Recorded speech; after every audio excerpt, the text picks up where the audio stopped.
Welcome to our second double lesson on area and perimeter. We will be covering compound shapes here, which includes parts of circles as well as sector area and arc length.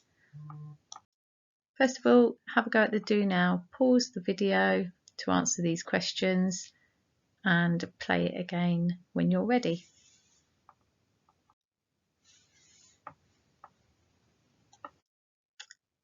And mark your work. Pause the video to mark your work.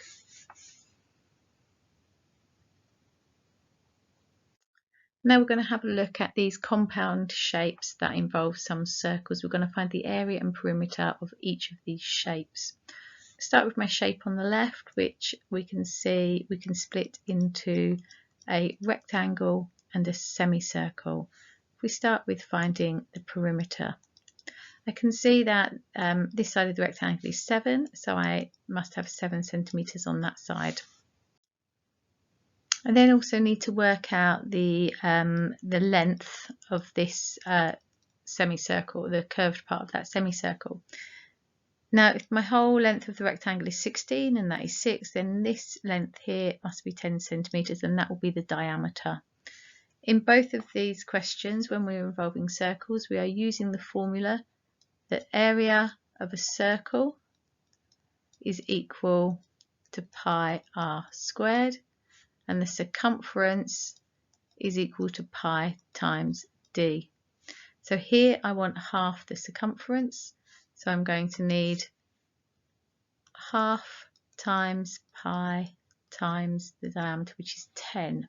So this would be 5 pi. So my perimeter overall here, in terms of pi, would be 7 plus 16 plus 7 plus 6, which gives us 36, plus this 5 pi. Now I could leave my answer like that. That would be an answer in terms of pi, 36 plus 5 pi centimeters. If I then evaluate that on my calculator, I get 51.7 to 1 decimal place. This sort of question could appear on calculator or non-calculator. You could either be asked to leave your answer in terms of pi or to evaluate. For part B, I'm looking at area. So this time my area of my whole shape is going to be equal to the area of a rectangle plus the area of that semicircle. So for my rectangle, it's 16 times 7. For my semicircle, I want half of the area of the circle, pi r squared. Pi times, and my radius here is 5 squared.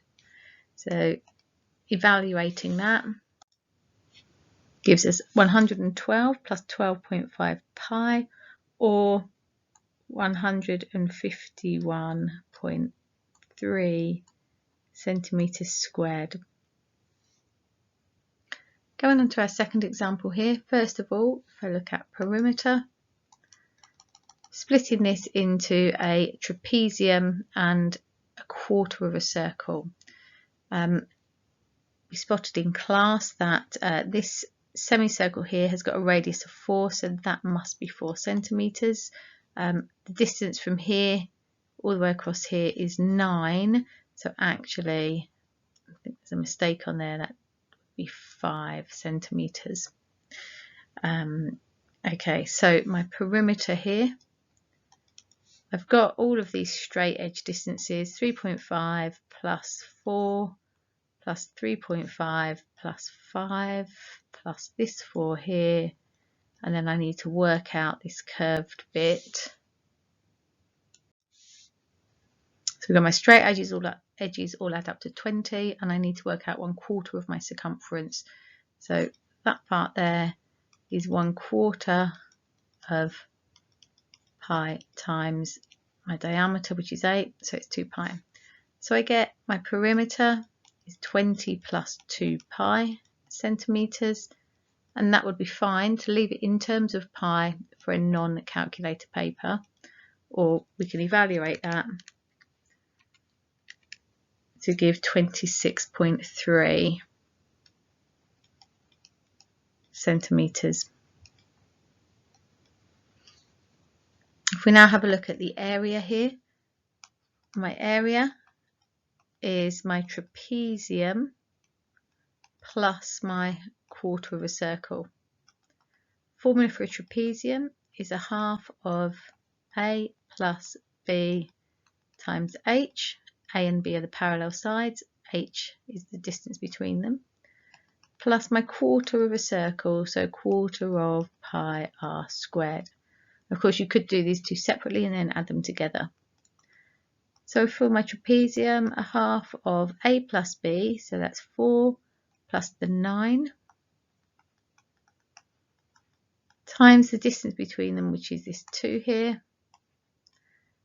And then my quarter of a circle, quarter times pi times 4 squared. Pop that all into your calculator.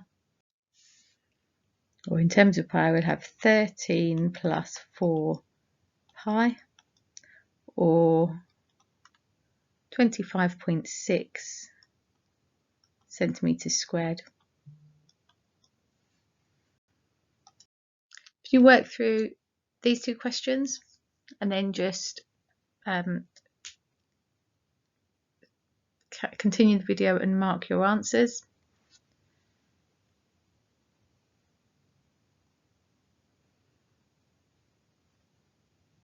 And then these two questions,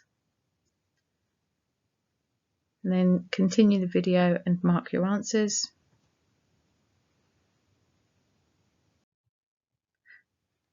And now we're coming on to sector area and arc length. Now, a sector of a circle is basically just one part of a circle formed between two radii. So it's from the centre to the edge, and it's got an angle that we call theta. So this symbol here is a Greek letter, theta. We use it much like we use x for unknown quantities, but we often use theta to represent an unknown angle. Now the formula to find the sector area and the arc length. So for sector area, I'm looking at the area of all of this. For arc length, I want to know that distance around there. That's the arc length.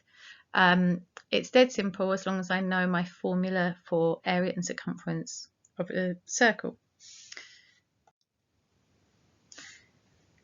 In each case, I'm just looking at a fraction of the circle. So I need to work out what fraction of the circle I'm looking at. And it's basically theta divided by 360. So here my sector area is theta over 360. So that's the angle at the centre of my sector. That angle out of 360 times by pi r squared.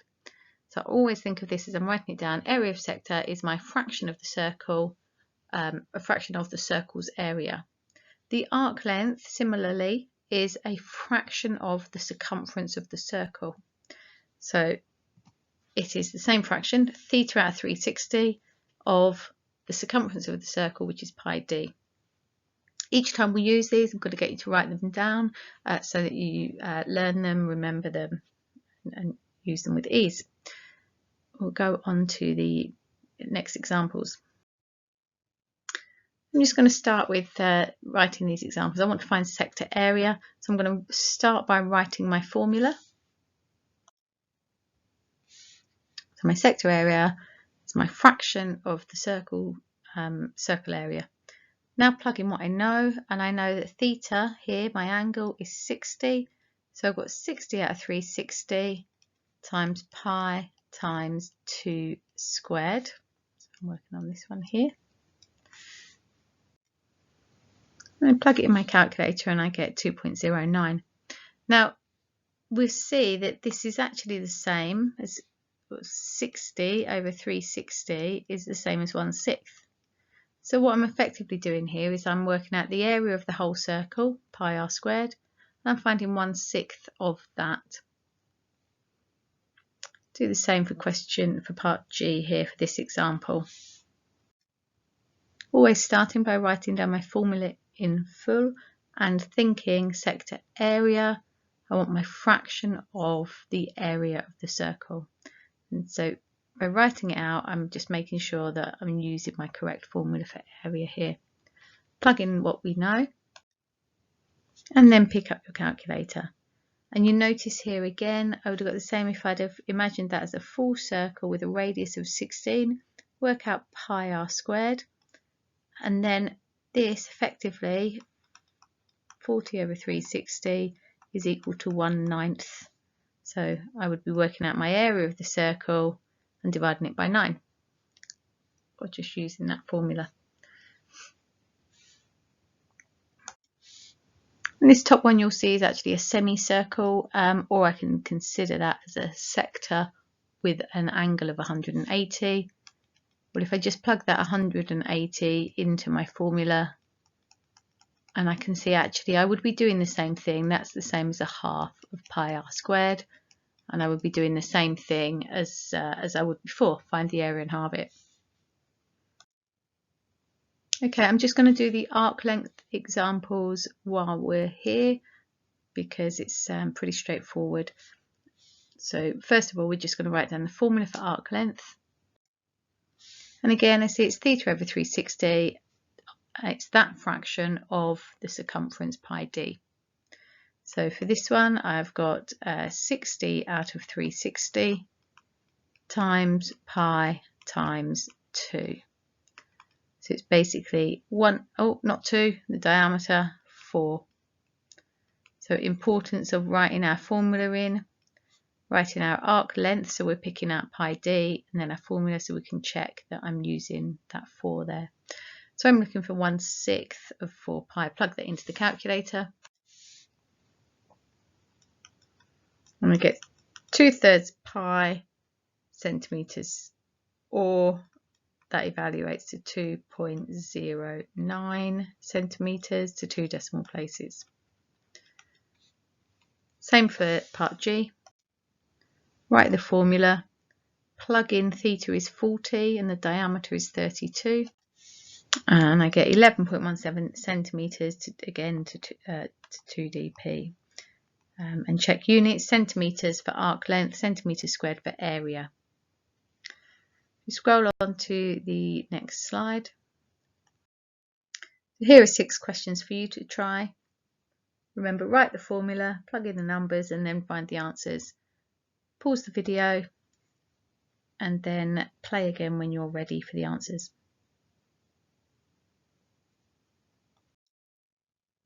And here are the answers. Now try these 2 questions and see how you get on. Pause the video, give them a go. Be careful, there's something slightly different. Okay, when you're ready, here are the answers. The thing you want to be careful here is that this time your theta is 250 degrees for that one, and your theta here is 360 minus 297, so 63 degrees. If you used 110 degrees in your formula, effectively what we're working out there is the area of that missing part, but we want the area of this larger sector, the major sector. These ones are now exactly the same, but in terms of pi. So just without a calculator, you just leave your answer with a pi in it, and these will be exact values. You could have a go at a few of these, maybe just D, E and F. Pause the video. There we go. So answers. Okay, now we need to look at working backwards, and this is where the importance of writing the formula every time comes from. So in this question, we're trying to find theta. We're given the area. I know the area of this sector is 22.3, or I want it to be 22.3, and I need to work out the angle. So I'm going to start off with, I'm given area, so write the formula. We write the formula and we plug in what we know. This time we're given sector area, so I can put that over here, 22.3. Theta I don't know, so leave it as theta, out of 360 times pi times 5 squared. Now the only thing I don't know in this equation is theta, but everything else I do, so I can just solve this. So I'm going to multiply both sides by 360. That gives me 8028 on this side equals theta times 25 pi. Now I can divide by 25 pi all in one go on both sides to tell me that theta is 102.2 degrees. I've just divided both sides by 25 pi. So that's how find theta given the area. Given the area, I might also wish to find the radius. I might be told the angle theta, the area, and want to find the radius. I take the same approach, write down the formula in its entirety, and then plug in what I know. And this time I get 22.3, that's my area, equals 102 out of 360 times pi r squared. I need to solve this.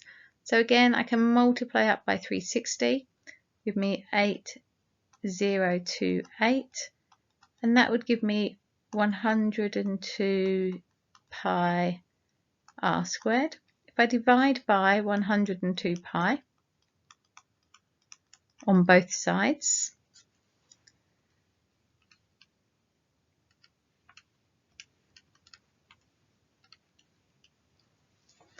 this gives me that 25.05